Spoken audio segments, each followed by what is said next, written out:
What's up everyone, my name is Leo Creger. I am a USCF National Master. I am going to be bringing you guys game analysis today. We're going to be looking at two games, both from viewers and users of Reddit. And here we go, let's just jump right into it. So the first one, we have a London system, d4, knight f6, bishop f4, g6, e3, bishop g7, knight f3, castles h3, d6. And this is a King's Indian setup for black. Lots of ways to play against the London system.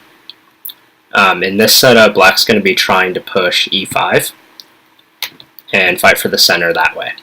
So bishop e2, knight d7, castles, queen e8 to support this e5 push, bishop h2, and e5. White doesn't have to take here in the center. It's actually better a lot of times to leave the tension, though in this game white chose to take, also fine. So takes, pawn takes back, c3, queen e7, knight b to d2, both sides still just developing their pieces, b6, queen c2, bishop to b7, rook a to d1, rook a to d8. In here, white plays a move that looks like he's going after a pawn with queen a4. Unfortunately for white, this move actually does not work because our friend here played knight c5. And this is what we call a poison pawn. If white tries to grab this with queen takes a7, black will simply play rook a8, trapping the queen. So white realizes that and now played queen c2. And by allowing this move knight to c5 for free, with tempo on the queen, we now gain a little bit of time and are able to fight for the center with this move, knight f to e4, which I like. I like this aggressive approach. The one thing you want to be careful about is that you want to watch out for moves like this, knight to c4. When this pawn on e5 is undefended like this, when the pawns on d4 and d6 get traded off, remember how these got traded off earlier, then the pawn on e5 can become weak. So for example, knight c4, black is going to have to play something such as f6 to defend the pawn, which doesn't look like a huge deal, but then you want to ask yourself, this bishop on g7 isn't very happy if you're blocking him in. But white chose not to play knight c4. White went for b4, also perfectly playable, and now that forces us to take on d2, knight takes d2, and knight e6. And this is the position we're going to be looking at, bishop to f3. And it looks okay, as if black plays bishop takes bishop, white will simply recapture with the knight. However, white maybe missed this rook takes d2 idea, and after rook takes d2, bishop takes f3, g takes f3. So black has what we call sacrifice the exchange in order to open up white's king. Notice the pawn on h3 is now a target, the pawn on f3 is a target, and the g file is wide open. So we've given up a rook for a bishop, or knight, in exchange for going after white's king. So in the game, black ended up playing the move queen h4, which looks pretty good. You're attacking this h3 pawn, and it's not going to be easy for white to defend. However, I want to point out something. This move, knight to g5, I think might be a little bit stronger because we're going after this f3 square, even more critical than the h3 pawn, right? If we can play knight takes f3, we're now forking white's rook. So we're getting our exchange back plus a pawn. So white's going to have to defend this with queen to d1. And we could take on h3, but instead you want to apply pressure, right? This pawn on h3 is going to be available no matter what. And so a move like e4 here, recreating the threat of knight takes f3, and now white's only way to prevent that is to take on e4. Black can now recapture with the queen, again setting up for this dangerous knight f3 check.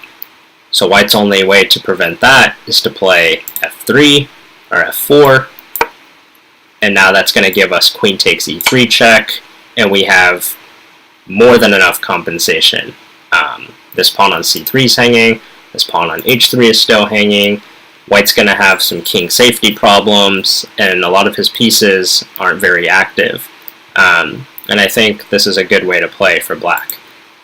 As played, let's go back, queen h4, so white plays queen e4 to try and trade off the queens. Of course, when you're down material, it's not ideal to trade, so we take the pawn, queen g4. Also trying to trade queens again, and black plays queen h6, and this is a spot where I'm not entirely sure we have enough compensation for the exchange. Notice this position compared to the last one, right? Our pieces are retreating, as opposed to queen on e4, knight potentially coming into f3, and then queen to e3, and that had more of an attacking chance than this position did. Rook f to d1, and f5, and our opponent here played queen to g2, but I think a move like queen c4 may have been a bit stronger.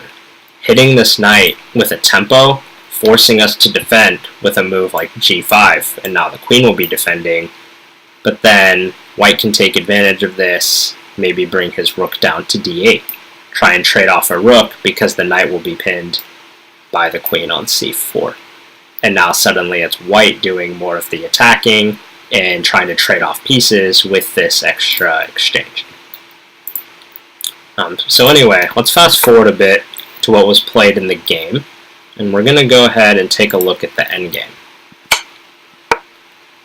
So this position was reached, and black is up 2 extra pawns, but what we're going to talk about is the technique here that black used. So it's white's move, queen b7 check, king f6, queen takes b6, and I liked this move, even though it's probably not the best choice. f4 is a really nice practical choice. So e takes f4, and it looks like we may be giving up a pawn for free and allowing white to catch up in material. But after queen f3 check, king to g1, if we look at this position, normally we say bishops are stronger than knights, but in this specific position, white has what we call a bad bishop running into its own pawn against a knight that can be much more dangerous. In chess, a queen plus a knight combination can be extremely deadly, especially when white's king is exposed like this. So let's fast forward a few more moves. Queen d1 check, king back, queen g4 check, king h1, queen f3 check, king g1, and black finally says, okay, d5. So in this position, we're basically trying to push this pawn up as fast as we can. Yes, white has a pass pawn too, but it's not as dangerous as ours. Our queen is very active and supports a lot of these key squares that we're going to be trying to push the pawn to.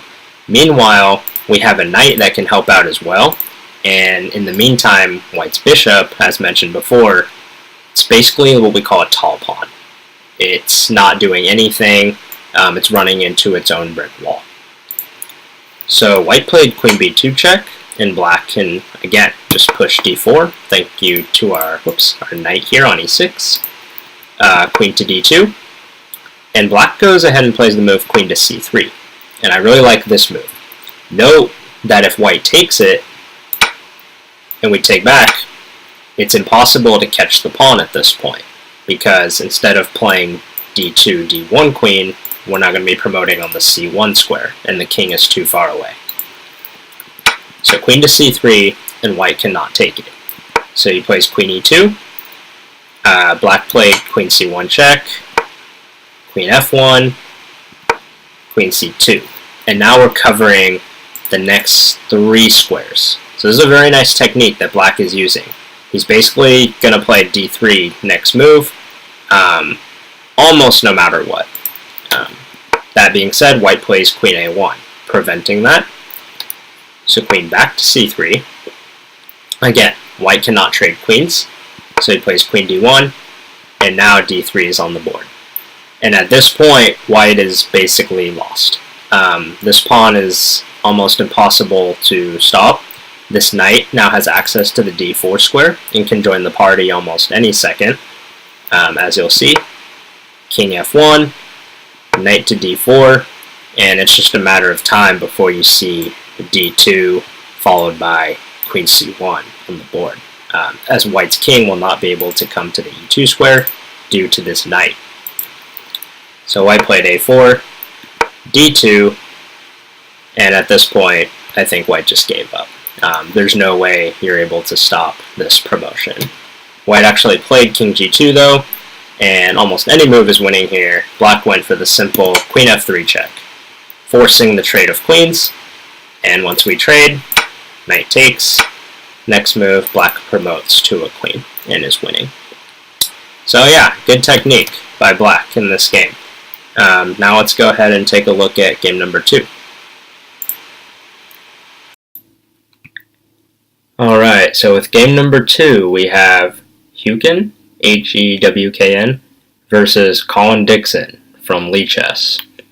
So we have a modern defense, e4, g6, d4, d6, bishop c4, bishop g7, f4, an aggressive approach, c5, d takes c5, queen a5 check. I'm not going to get into the opening too much in this game, but I will just point out, for those who are more new, knight c3 doesn't work in this position because after bishop takes knight, b takes knight, queen takes c3 check, and although you can block with bishop d2 to save the rook, the bishop will be hanging on c4. So white plays the correct move, c3, queen takes c5, queen e2 to protect this bishop on c4, and also create this idea to play bishop e3, e6, bishop e3, queen c7, knight f3, knight e7. Note, black puts his knight on e7. In this setup, when you push the pawn to e6, the idea typically is to put this knight on e7. Otherwise, if you're going to develop to f6, then playing e6 doesn't make much sense. You're combining two different ideas. So knight e7 is the proper move for black. Castle short, knight b to d2, a6. So some may wonder why black is trying to play a6 in this position. And his idea is simply to push b5 and expand on the queen side with tempo on the bishop, and then possibly develop this bishop to the b7 diagonal. If you're playing white in these positions, an idea is to play a4 to prevent this b5 push. So that way if we take, black cannot recapture because the rook on a8 will be hanging for black. But white didn't play a4, and you don't have to, but just wanted to mention that possibility. So rook a to d1, b5, bishop back to b3, bishop to b7, and now this is where we're going to talk a little bit more about the strategy. Bishop to d4. I like this move for white. You're trying to trade off the dark square bishops, which is black's defensive bishop, and there's not really too much black can do about it in this specific position. It looks like he can with the move that he played, e5, which is what I want to talk about. This move, although it looks okay for black, it's actually a pretty big mistake for a couple reasons. So after we take and black takes back and we simply play bishop e3, you want to ask yourself, what did you accomplish? And for white, this is very good because when black pushes e5, he now opens up our light square bishop, and there's a lot of potential pressure on this f7 pawn. With our knight, rook, and bishop, black has to be very careful. Not to mention, also when you push e5, you do block in your dark square bishop, and this bishop is okay as well, but it may have been better to leave this pawn on e6 and actually try to push d5 instead, challenging this center e4 pawn and keeping both bishops actually open. But instead now it's white who gains a little bit more activity as a result, and we're going to see how this comes back to hurt black. So e5, not the greatest choice there.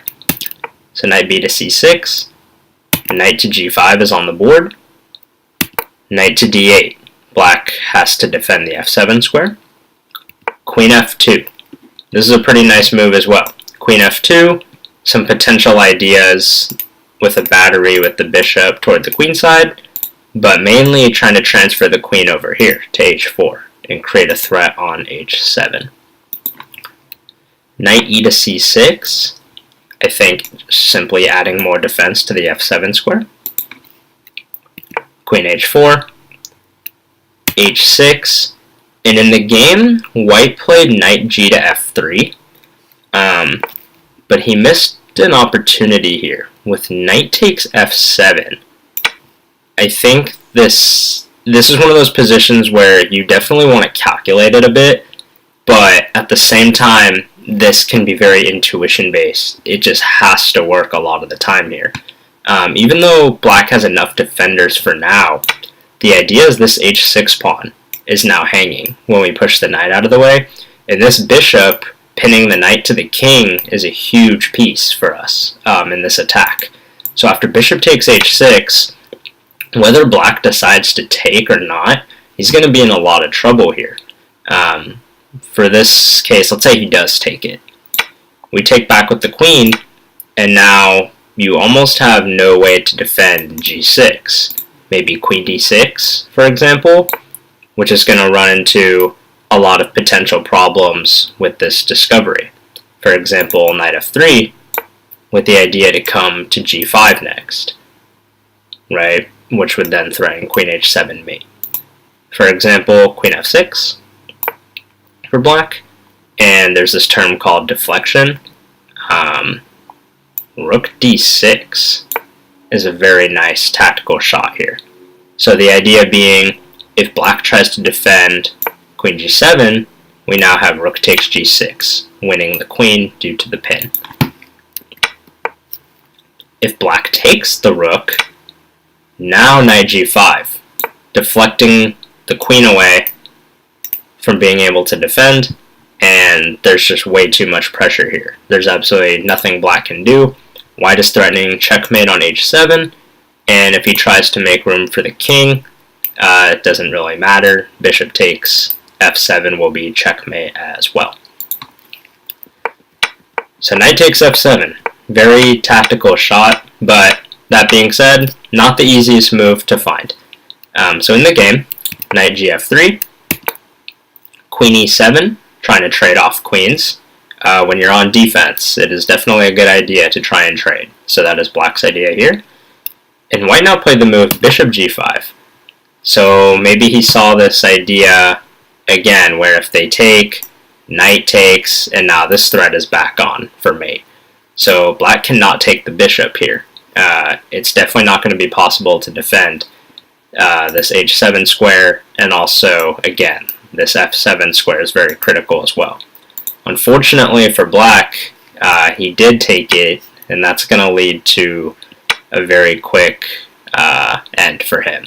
So knight takes g5, rook e8, looks like one of the only options to create room. Rook takes f7. I like it. It works. You don't need to play queen h7. You've got this shot right away. Queen c5 check. Pretty much a desperation. King h1. And I mean, black really has no options here. He played knight takes f7 in the game. White played bishop takes f7 check. King f8. Rook f1. And black played the move queen g1 check, but okay. Other than that, if you take a look at this position, for example, we're threatening knight h7 checkmate because our rook's defending the bishop and our queen will be covering the e7 square, and black is completely lost. His king is way too exposed. So yeah, good game, Hugen. Just missed that one tactic, but other than that, played a pretty solid game. Opening, I liked your choices and everything. A few quick announcements. If you guys please would subscribe to the channel if you're looking for more. I'll be making more analysis videos in the near future. If you guys also like books and are interested in learning that way, please check out the books listed in the description below. If you want to get your games analyzed, you can leave those in the comments. And if anyone's looking for potential private coaching, I do offer lessons. I've been teaching for 6 years, and my username is TrickyTrapChess on chess.com. So feel free to shoot me a message, and I do offer discounted packages for students. Alright, thanks guys, and I'll see you next time.